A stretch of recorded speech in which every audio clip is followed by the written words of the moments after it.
역대하 35장 20절부터 27절까지의 말씀입니다. 이 말씀을 제가 봉독해 올립니다. 이 모든 일 후 곧 요시야가 성전을 정돈하기를 마친 후에 애굽 왕 느보가 유브라데 강가에 갈그미스를 치러 올라왔으므로 요시야가 나가서 방비하였더니 느보가 요시야에게 사신을 보내어 이르되 유다 왕이여, 내가 그대와 무슨 관계가 있느냐? 내가 오늘 그대를 치려는 것이 아니요 나와 더불어 싸우는 족속을 치려는 것이라.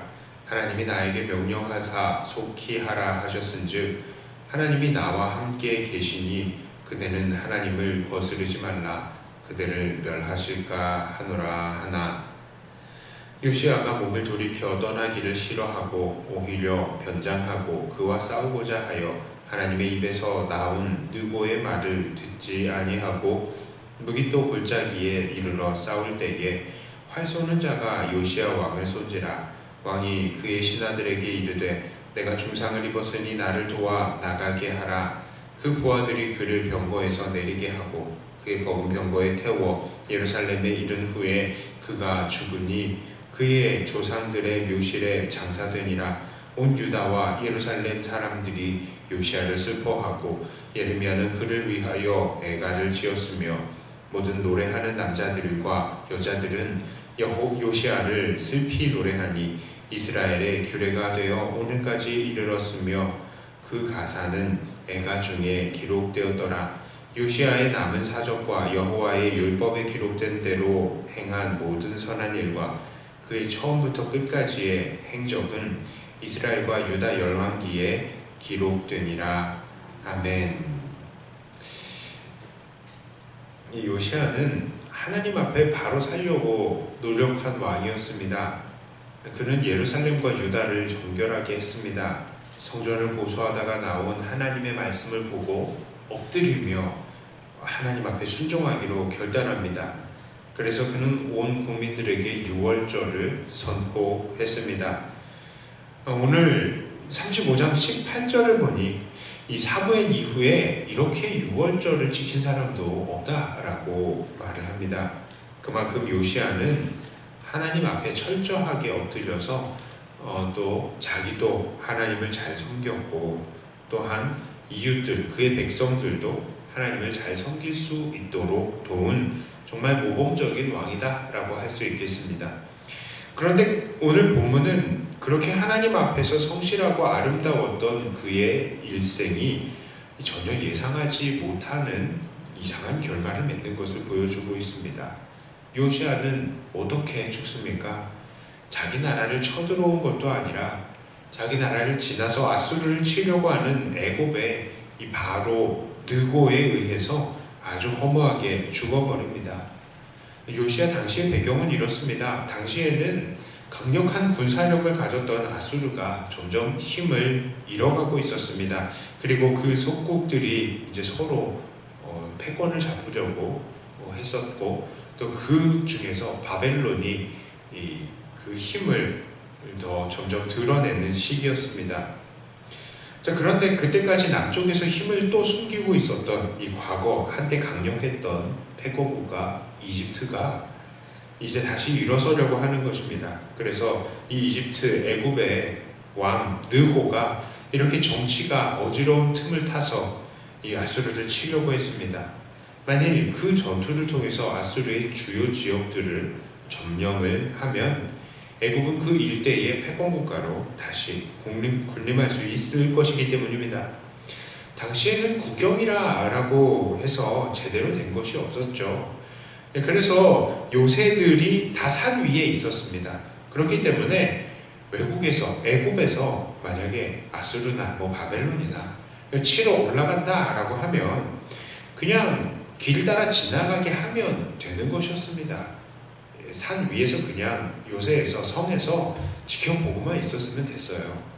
그러나 요시야는 이 강국 애굽의 군대가 그 지역을 지나려고 할 때에 일부러 막아섰습니다.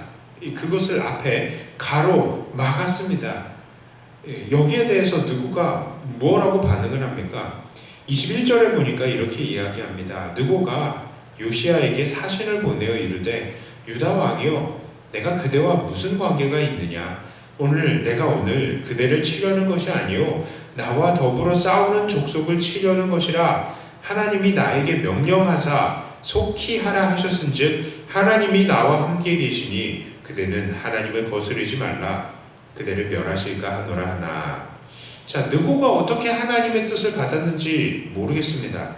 그러나 성경은 분명히 이렇게 이 바로가 아수르를 치러 가는 것은 하나님의 뜻이었음을 정확하게 지적합니다. 22절에 이렇게 이야기를 해요. 요시야가 몸을 돌이켜 떠나기를 싫어하고 오히려 변정하고 그와 싸우지 아니하여 하나님의 입에서 나온 느고의 말을 듣지 아니하므로. 자, 이게 평가입니다. 이게 평가예요. 아까 전에 21절의 말은 느고가 이거 하나님 뜻이다 라고 이야기를 했을지 모르겠습니다만 22절에는 정확하게 평가가 나와요. 이것은 하나님의 입에서 나온 느고의 말이다 라고 말입니다. 그렇습니다. 분명히 이것은 하나님의 입에서 나온 느고의 말, 즉 하나님의 뜻이었습니다. 그러나 요시야는 그것을 무시하고 변장까지 하고 나서 그들과 싸웠습니다. 그러다가 화살을 맞고 도망하여서 예루살렘에서 죽게 되었습니다. 오늘 이 본문을 통해서 우리는 무엇을 깨닫습니까? 선줄로 생각할 때에 넘어질까 두려워해야 합니다. 왜 그렇습니까? 첫째로요, 하나님의 말씀과 뜻이 언제 누구를 통해서 전달이 될지 모르기 때문입니다. 요시야는 어떻게 하다 죽었습니까? 그는 결과적으로 보면 느고의 말을 듣지 않아서가 아니라 하나님의 말을 듣지 않다가 죽은 것입니다. 그런데요, 상식적으로 생각해보면 이 느고의 입술을 통해서 하나님의 말씀이 나타났다는 것은 당시의 상식으로는 절대로 결코 흔한 일이 아닙니다. 절대로 일어날 수가 없는 일이죠. 느고의 말을 통해서 하나님의 뜻이 나타날 줄은 누가 알았겠습니까? 느고는 이방신을 섬기는 사람이었고 하나님의 언약이랑 관계가 없는 사람이었기 때문입니다. 그럼에도 불구하고 그런 일이 일어났습니다. 하나님은 바로 느고에게 말씀하셨고 바로는 그 말씀에 따라서 올라가는 것이었고 요시야는 바로 그 하나님의 말씀을 막아선 결과가 되었던 것입니다. 우리가 정말 두려워해야 하는 것은요, 이 세상을 다스리시는 하나님의 뜻은 물론 하나님의 말씀을 통해서 선포가 되지만 하나님께서는 불신자들이나 악인들의 입술을 사용하셔서도 그 말씀의 진리를 선포하실 수가 있다는 것입니다. 두 번째로 우리가 선줄로 생각할 때에 넘어질까 두려워해야 하는 이유는 우리는 하나님의 깊은 뜻을 다 알지 못하기 때문입니다. 우리는 어떠한 직업이나 업무를 너무나 오래 해서요, 눈 감고도 자기가 맡은 일들을 척척 해내는 사람들, 그 사람들을 달인 혹은 거장이라고 부릅니다. 그런데 어떤 사람들은 우리의 믿음에 있어서도 이러한 단어를 붙여서 믿음의 달인, 믿음의 거장이라는 식으로 이 칭호를 붙이려고 합니다. 그러나 그러한 표현은 너무나도 교만한 것입니다. 왜 그렇습니까? 믿음의 세계에서는 달인이란 있을 수 없습니다. 거장이란 있을 수 없습니다. 온전히 살아계셔서 임의대로 세상을 주관하시는 하나님의 뜻을 어느 누가 그것을 다 파악해서 알 수 있단 말입니까? 그럼에도 불구하고 우리 교회의 모습을 보면 너무나도 이런 믿음의 달인들이 많아 보입니다. 자기가 하나님의 뜻을 다 아는 것처럼 말합니다. 그래서요, 자기의 뜻과 자기의 취향이 하나님의 말씀인 것처럼 말하면서 다른 사람들을 비난하기 시작합니다. 하나님께서 이것을 원하신다, 하나님께서 이렇게 하라고 하셨다 라는 식으로 말하면서 자기의 욕심과 기분이 내키는 대로 말을 하고 행동을 하고 그것에 반대하는 사람들을 정죄하고 화를 냅니다. 바로 이런 것은 교만입니다. 선줄로 생각하다가 이미 넘어져 버린 것입니다. 하나님께서는 바로 이런 사람들을 기뻐하시지 않으시는 것입니다. 그러므로 우리는 선줄로 생각할 때에 넘어질까 두려워해야 합니다. 이제 말씀을 정리합니다. 오늘 우리는 하나님 앞에서 참 많은 순종과 선행을 보였던 믿음의 사람 요시야가 애굽 왕 바로의 입술을 통해서 나타난 하나님의 말씀에 불순종하다가 허무하게 죽는 것을 보았습니다. 그러므로 우리들은 선줄로 생각할 때에 넘어질까 두려워해야 합니다. 누구의 입술에서 나타난 말이든지 혹시 이것은 하나님의 뜻이 아닐까? 이것을 생각하고 더욱 겸손히 기도하시며 나의 뜻을 하나님의 뜻으로 생각하지 말고 하나님의 뜻을 나의 뜻으로 삼아서 겸손을 다하시는 저와 여러분들이 다 되시기를 주님의 이름으로 축복합니다. 기도합니다. 하나님 아버지 감사합니다. 하나님께서 우리들에게 인도하시고 말씀하시고 가르쳐 주셔서 우리가 지금까지 왔사오나 우리가 하나님께 고백하는 것은 우리는 여전히 부족한 존재들이라는 것입니다.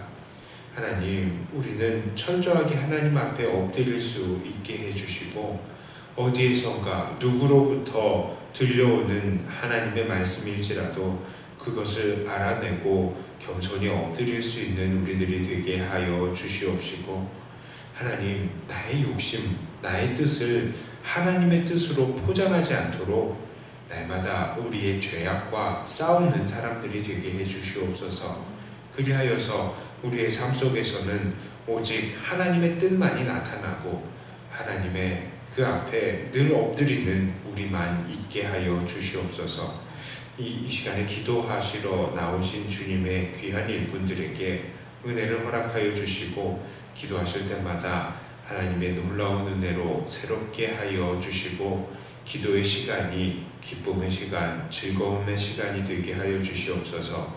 감사드리며 예수님 이름으로 기도드리옵나이다. 아멘. 하늘에 계신